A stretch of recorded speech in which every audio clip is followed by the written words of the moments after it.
Hello! In this video, we're going to investigate some common grammar and vocabulary mistakes to avoid them in the future. Most students make mistakes when it comes to details, articles, prepositions, pronouns, etc. Make sure you minimize those errors to sound more credible. If you keep in mind potential problematic areas, you'll stay alert and make fewer errors. Here are some of the problematic areas. Number 1. Few and little. Few is used with countable nouns, and it sounds negative. It means not enough. For example, there are very few good cafes here in the city center. A few is also used with countable nouns, but it is positive. It means not many, but enough. For example, we have a few ideas to choose from. Little and a little are used with uncountable nouns. The difference is little means not enough. It has a negative meaning, while a little means enough. It has a positive meaning. For instance, we have a little time. Let's do one more exercise. We have little time. Let's hurry up.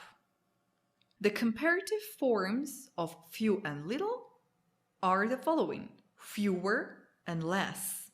For example, today there are fewer students than yesterday. Or today we have less time for grammar than yesterday. The next potentially problematic area is number and amount. A number of is used with countable nouns, while an amount of is used with uncountable nouns.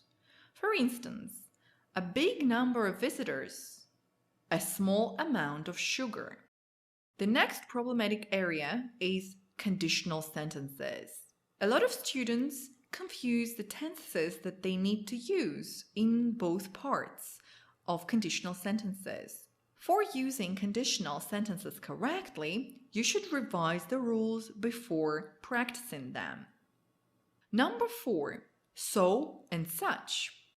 So is used when we have only an adjective going after it, while such is used when we have a noun following it. For instance, the day is so sunny. It is such a sunny day. 5. Direct and indirect questions. Direct questions. Are you hungry? The indirect version. I wonder if you're hungry. You should be careful with the word order in indirect sentences. Another example. Direct question. When do you finish university? The indirect version. Could you tell me when you finish university? Number 6. Adverbs and adjectives. Adjectives. You should remember the following structures. Adjectives plus nouns. For example, gradual progress. While verbs can be followed by adverbs. For instance, to progress gradually. Another structure. Adverbs plus adjectives. Stunningly beautiful. Number 7. Plural and singular nouns. Some nouns are never used in the plural. For example, advice, knowledge, information, hair, and so on. In order to make them plural, you should say a piece of advice, or tips, or bits of information, pieces of information, and so on. Number 8. The verb to be. Very often students put the verb to be where they don't need to, or forget to use it where they must use it. Usually it depends on their native language. For example, I am sure, but I agree, I disagree, I don't agree, I'm not sure, I'm aware of it. I'm not aware of it, and many other examples. Number 9, collocations. To make, to do, to have, to take, and other collocations. For example, to make a phone call, to do your best.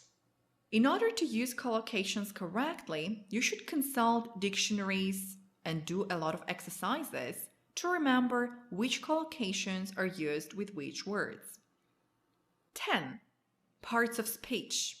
A lot of students confuse different parts of speech. For instance, obese is an adjective, while obesity is a noun. Safe is an adjective, and the corresponding noun is safety. The next rule, another, other, others, the other, or the others. Another is used with singular nouns. For example, another apple, another chair, another recommendation. But other is used with plural nouns. For instance, other students, other lessons. Others is not followed by nouns at all. For example, some people believe in ghosts, while others don't. The other and the others is used when we mean something concrete. For example, these students have passed the exam, but the others haven't passed the exam. Number 12, infinitives and gerunds. Very often, students insert the particle to after should, but it's not necessary here. For example, you should do your homework instead of you should to do. While other modal verbs sometimes require using infinitives. For example, have to, ought to, need to. Some words are used with gerunds always. For example, to avoid, or to suggest, or to look forward to. For instance, I look forward to seeing you. One more potentially problematic area is irregular verbs. You should revise the past forms of irregular verbs. Most often, the following verbs are confused: to fall and to feel. The past form for fall is fell, not felt, while the past form for feel is felt. You are well advised to study more thoroughly the topics that interest you most, or the ones that you're not sure of. If you're aware that conditional sentences are your weak point, set aside some extra time to study or revise them in detail. The purpose of this video is not to explain basic grammar rules, rather to draw your attention to the areas in the English language that require special attention. That's it for now. See you soon.